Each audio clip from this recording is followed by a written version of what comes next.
तुम्हारे पास सिर्फ 10 दिन बचे हैं, या हो सकता है बहुत सारे बच्चों के एग्जाम्स, मिड टर्म एग्जाम्स अभी चल रहे हैं या स्टार्ट होने वाले। गिल्ट हो रहा है ना, स्ट्रेस हो रहा है ना, टेंशन हो रहा है ना कि अभी तक पढ़ाई नहीं करी।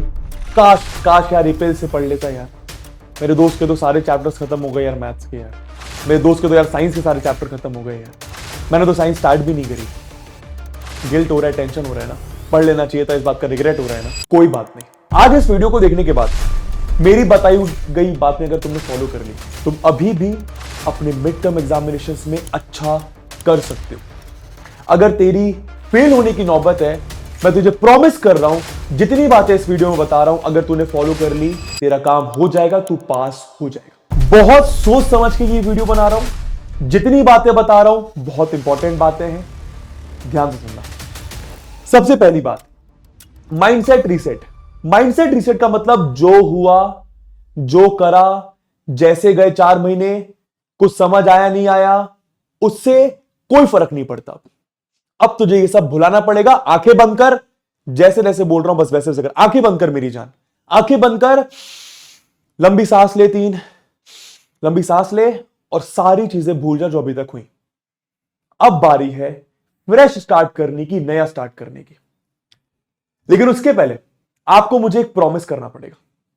कमेंट बॉक्स पे कमेंट्स करो सबसे पहले कि आप प्रॉमिस करते हो, लेकिन अभी नहीं, प्रॉमिस करते हो, पहले मेरी पूरी बात सुन लो, प्रॉमिस करते हो कि आज के बाद जिन भी चीजों में तुम लोगों ने समय बर्बाद करा, तुम्हारे फोन्स हो सकते हैं, तुम्हारे दोस्त हो सकते हैं, तुम्हारा टाइम वेस्ट करना हो सकता है, तुम्हारा पढ़ाई पे ध्यान नहीं देना हो सकता है, वो सारी चीजें आज के बाद तुम नहीं करोगे। एटलीस्ट अपने मिड टर्म एग्जामिनेशन की प्रिपेयर करते समय लिखो, yes I promise, yes I promise Hrithik भैया, यस आई प्रॉमिस बबुआ, जो भी तुम मुझे मानते हो, कि जो भी करूंगा 100% फोकस के साथ करूंगा या करूंगी आज इस वीडियो को देखने के बाद। ठीक है? टाइम पॉइंट है कि मिड टर्म एग्जामिनेशंस तो चल रहे हैं या फिर स्टार्ट होने वाले हैं, पर टाइम ही नहीं मिलता। स्कूल के प्रोजेक्ट, स्कूल की चीजें, फलाना ढिमकाना, स्कूल में 7-8 घंटे वेस्ट हो रहा है। मैं तुम्हें सच बता रहा हूं, कुछ दिन बचे, मत जा स्कूल। अब तू सोचकर ये सोच रहा होगा यार पेरेंट्स को कैसे कन्विंस करूं। पेरेंट्स को तू कन्विंस कर बस एक दिन स्कूल ना जाने के लिए, उस एक दिन ना। और मैं ये नहीं बोल रहा कि स्कूल ना जाके सुबह 9 बजे उठ रहा है, ना ना ना ना ना। तू सुबह टाइम पर उठेगा और अपने स्कूल टाइम को यूटिलाइज करेगा। ठीक है? एक बार उनको मना, अगर उन्होंने तेरे को एक दिन देख लेगा ना यार ये पूरे सुबह से पढ़ रहा है यार, तो वो तुझे अगली बार स्कूल जाने को नहीं बोलेंगे। ठीक है? अपने स्कूल का टाइम बचाओ और उसको पढ़ाई में लगाओ। कैसे दिन डिवाइड करना है, क्या रिसोर्सेज यूज करनी है, कैसे प्रॉपर फॉलो करनी है चीजें, कुछ भी नहीं पढ़ा है, मैं सब बताऊंगा, बस तू देखते रहे वीडियो को। ठीक है दोस्तों? आपको अपने दिन को 3 पार्ट में डिवाइड करना है, क्योंकि तुम स्कूल नहीं जा रहे हो तो। ठीक है? और पता है कोई बच्चे चलो स्कूल जा भी रहा है ना, तो मैं तो सच बता रहा हूं, स्कूल जाने के बावजूद तुम्हारे पास दिन में 6 से 7 घंटे होते, अगर तुम उसको ढंग से यूटिलाइज करो, तुम भी स्कूल जाते जाते भी दोस्तों अपना सिलेबस अच्छे से कर सकते हो। दिन को अपने 3 पार्ट्स में डिवाइड करो, सुबह का, आफ्टरनून का, इवनिंग का। कोई अगर थोड़ा सा लेट उठता है तो आप थोड़ा सा अपना दिन आगे बढ़ा लीजिए। ठीक है? अब सबसे इंपॉर्टेंट चीज, करना क्या है, करना क्या है। मैं सारे सब्जेक्ट की बात कर रहा हूं, करना क्या है, बहुत इंपॉर्टेंट बात दोस्तों। आपको अच्छे वन शॉट्स देखने, सिंपल। यूट्यूब पर आज के समय पे देखो, तुम्हारे पास इंटरनेट तो भाई एकदम पड़ा ही हुआ है। ठीक है? कोई कमी नहीं उस चीज की। यूट्यूब पर आज के समय पे बहुत सारे टीचर्स हैं, बहुत सारे अच्छे टीचर्स हैं जिनसे तुम लोग पढ़ाई कर सकते हो। वन शॉट वीडियो देखो अच्छे टीचर्स के, और मैं कोई 1 घंटे के वन शॉट वीडियो की बात नहीं कर रहा हूं दोस्त। ठीक है? मैं ऐसा क्यों बोल रहा हूं तुझे भी समझ में आएगा। एक अच्छे वन शॉट वीडियो को देख। मेरे वन शॉट वीडियोस हर चैप्टर के, क्लास 10th के, क्लास 9th के चैनल्स पर पढ़े, पूरे यूट्यूब पर पढ़े। तू उन वीडियोस को देख। एक वीडियो को देखने के बाद तेरा चैप्टर 100% क्लियर हो जाएगा, ये मेरी गारंटी है।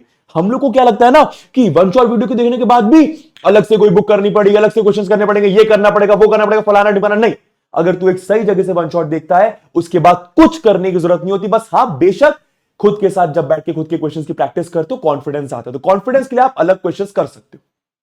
तो अच्छे वन शॉट्स देखना है, मैं हर सब्जेक्ट की बात कर रहा हूं। दूसरी चीज, अच्छे वन शॉट्स को देखने के साथ एक ढंग का क्वेश्चन बैंक करना है। Reason CBSE 50% case study based questions पूछ रहा है, 50%, विच मींस कि वो डायरेक्ट सवाल नहीं करता है। जो तू एनसीईआरटी सुनते आ रहा है ना कि एनसीईआरटी कर ले, एनसीईआरटी कर लो, एनसीईआरटी को इससे आएगा ना, अब ऐसा नहीं होता है। मैं ये नहीं बोल रहा बिल्कुल नहीं होता, पर ऐसा बहुत कम होता है। इस साल का जो सीबीएसई का पेपर हुआ था बोर्ड का दोस्तों, मैथ्स की बात कर रहा हूं स्पेशली, वाट लग गई थी बच्चों की जिन्होंने सिर्फ एनसीईआरटी करी थी। मैं बेसिक स्टैंडर्ड दोनों की बात कर रहा हूं। तो एक अच्छा क्वेश्चन बैंक लो, क्योंकि देखो अगर तुम आर डी शर्मा जैसी बुक, आर एस अग्रवाल जैसी बुक ले तो दो प्रॉब्लम है। सबसे पहली प्रॉब्लम कि बहुत बुक मोटी है, मोटिवेशन नहीं आता उसको करने का, बस पड़ी रह जाती, घर पे खरीद लेते हैं 500 1000 रुपए की बुक। दूसरी इंपॉर्टेंट बात कि उसमें केस स्टडी बेस्ड क्वेश्चंस होते ही नहीं है, और बहुत कम होते हैं अगर होते हैं तो आपको एक राइट क्वेश्चन बैंक, और क्वेश्चन बैंक तुम्हें मैं बार बार सजेस्ट कर चुका हूं, इस वीडियो के नीचे डिस्क्रिप्शन लगा दे रहा हूं, तुम जाओ उस क्वेश्चन बैंक को लो और सॉल्व करो, सिर्फ लेकर, ऐसा नहीं कि घर पे पड़ा हुआ है। ठीक है, मैं तुम्हें क्वेश्चन बैंक दिखा भी देता हूं जिन्होंने नहीं देखा है। ये क्वेश्चन बैंक का लिंक पड़ा हुआ है नीचे, जाओ अगर क्वेश्चन बैंक लेने का सोच रहे हो, क्वेश्चंस करने का सोच रहे हो। ठीक है, भटेरो मैंने केस स्टडी बेस्ड क्वेश्चंस डाले, बहुत सारे असर्शन रीजन क्वेश्चन डाले, बहुत सारे एमसीक्यूज डाले, एंड बेशक वेरी शॉर्ट आंसर सारी चीजें वहां पे दी हुई हैं। ठीक है, हर एक चीज एक जगह पे, और पढ़े नहीं रहने देना उसको।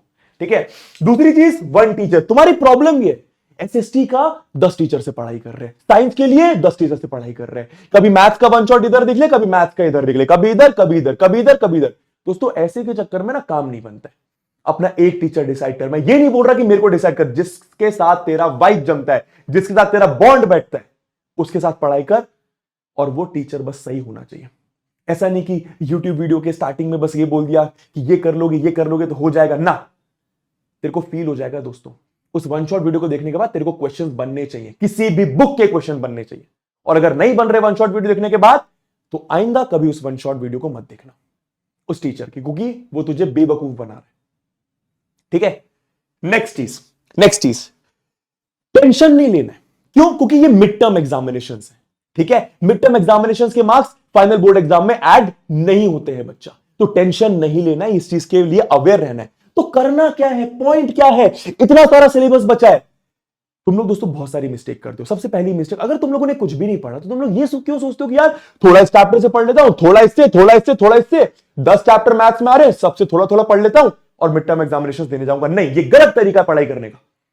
सही तरीका ये है कि अगर तुम्हारे मैथ्स में दोस्तों 9 चैप्टर्स आ रहे हैं, क्लास 9th 10th की बात कर रहा हूं, अगर तुम्हारे मैथ्स में 9 चैप्टर आ रहे हैं, तुम्हारे पास समय नहीं है, तुम इसमें से सिर्फ 4 चैप्टर पढ़ो, लेकिन इस तरीके से पढ़ो कि वो तुम्हारा फाइनल बोर्ड एग्जाम के लिए प्रिपेयर हो रहा है। क्या तुम्हें बात समझ में आ रही है? क्या तुम ये पता है, ये चीज फॉलो करना बहुत डिफिकल्ट होता है। हमें क्या लगता है ना यार, साइंस के, भाई मानो साइंस के आपकी 6 चैप्टर्स आ रहे हैं, हम क्या करते हैं, हम 6 चैप्टर का थोड़ा थोड़ा थोड़ा थोड़ा थोड़ा पढ़ते हैं और फिर एग्जाम देने बैठ जाते हैं। अब इसमें दोस्तों तुम अपना समय बर्बाद कर रहे हो। अरे 6 चैप्टर्स आ रहे हैं, समय नहीं है, 3 चैप्टर्स पढ़ो, पर वो 3 चैप्टर्स इस तरीके से पढ़े होने चाहिए कि बॉस वो आपके फाइनल बोर्ड एग्जाम के लिए प्रिपेयर हो रहे हैं। क्या ये पॉइंट समझ में आ रहा है? तो ये गलती नहीं करनी कि भाई सब कुछ पढ़ लेता हूं, ना ना ना, सब कुछ पढ़ने की जरूरत नहीं है। कम पढ़ो, पर ऐसा पढ़ो कि उसको दोबारा वापस पढ़ने की जरूरत ना पड़े, रिवीजन से काम हो जाए। दूसरी चीज, राइटिंग प्रैक्टिस नहीं करना। हमें क्या लगता है, बस हम देख लेते हैं, चीजें याद रहेंगी, एग्जाम में ऐसे लिख देंगे। नहीं दोस्तों, अगर आप लिखते नहीं हो ना, शायद आपने फील करा होगा दोस्तों, एग्जाम में जाके पेन चलना बंद हो जाता है। तो लिख लिख कर प्रैक्टिस करनी। कौन से सब्जेक्ट की बात कर रहा हूं, समझ बात को। देख, मैथ्स तो ऑब्वियसली तू सॉल्व करेगा, बिना सॉल्व करे काम नहीं चलेगा। साइंस के क्वेश्चंस हो गए, एसएसटी के क्वेश्चंस हो गए, हिंदी इंग्लिश तू साइड रख, वो तो बाद में भी कर सकता है, उसकी तुझे पता है स्ट्रैटेजी क्या होती है। ठीक है, बोलोगे तो बना दूंगा मैं। ठीक है, एसएसटी जैसे सब्जेक्ट, साइंस जैसे सब्जेक्ट लिख के प्रैक्टिस हो जाए, तो जब तक तुम एसएसटी के, हिस्ट्री के बड़े बड़े आंसर्स खुद से लिखोगे नहीं, कैसे तुम्हें समझ में आएगा, कैसे कॉन्फिडेंस आएगा कि भाई एग्जाम में तो रैंडम क्वेश्चन आया, तुम्हें स्टोरी तो पता है पर लिखना ही नहीं आता। तो लिखने की प्रैक्टिस करना है। अरे भाई मैं क्या बोल रहा हूं, एसएसटी में मान तेरे 20-22 चैप्टर्स हैं, अगर आप सिर्फ 5 चैप्टर्स भी कर रहे हो, तो इस तरीके से करो कि उस 5 चैप्टर का कोई सवाल अगर पेपर में आता है, वो गलत नहीं होना चाहिए बच्चा। ठीक है, तीसरी बात, कंपैरिजन करना। ये गलती नहीं करना कि वो 10 चैप्टर ने कर लिया, उसने 5 चैप्टर कर लिए, वो उस टीचर से पढ़ाई कर रहा है, वो उस क्वेश्चन बैंक से पढ़ाई कर रहा है, वो बुक कर रहा है, वो ये कर रही है, वो ये कर रहा है, वो कर रहा है ना। ये तेरी जर्नी, तेरी लाइफ है। तुझे बोर्ड एग्जाम में अगर अच्छे स्कोर करना है, 90%, 95%, जितने भी परसेंट तूने सपना देखा है, दोस्तों कंपैरिजन नहीं करना। ये तेरी जर्नी है, तू बस अपनी जर्नी जी। अगर तू खुद की थाली पर ध्यान नहीं देगा, दूसरों की थाली पर ध्यान देगा, तेरी थाली का जो खाना है वो छिन जाएगा। तेरे पास समय नहीं है, अपने पर फोकस कर। मैं जानता हूं कंपैरिजन होता है, लेकिन आंखें बंद कर, लंबी सांस ले, बोल, कंपैरिजन करने से कोई फर्क नहीं पड़ता, समय बस बर्बाद हो रहा है। ठीक है, अपनी रेस दौड़, तू जीतेगा, ये मेरी गारंटी है। ठीक है, मिस्टेक्स बता दी। अब दोस्तों फाइनल आपकी स्ट्रैटेजी। ठीक है, इंपॉर्टेंट चैप्टर्स को आप ध्यान दे सकते हो, ये मेरा पॉइंट है।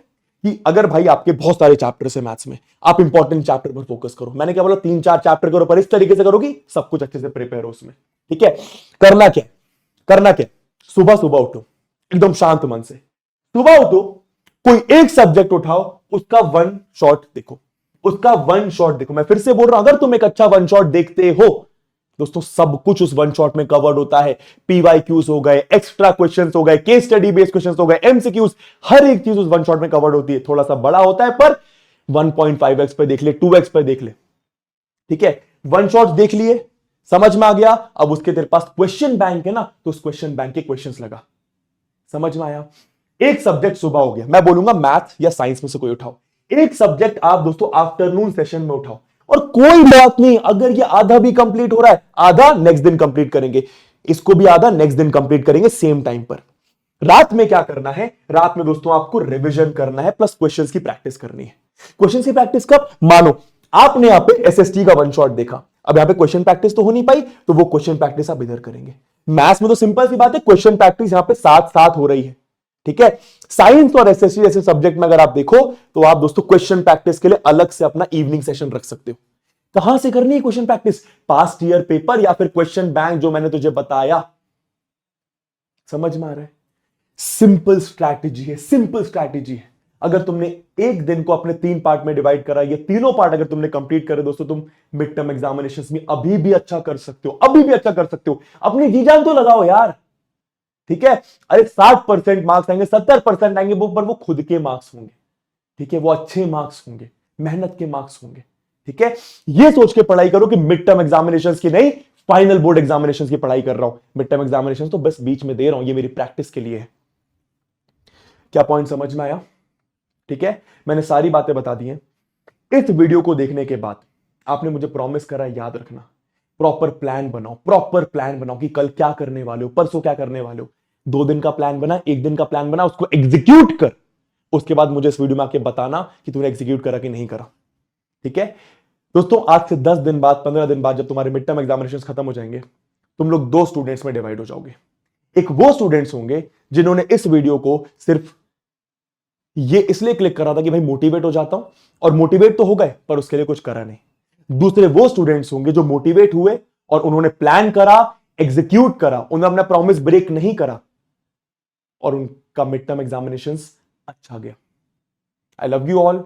डरो मत, टेंशन मत, तो मिड टर्म एग्जामिनेशन है, कोई बहुत बड़ा एग्जाम नहीं है। ठीक है, फोड़ना है। All the best.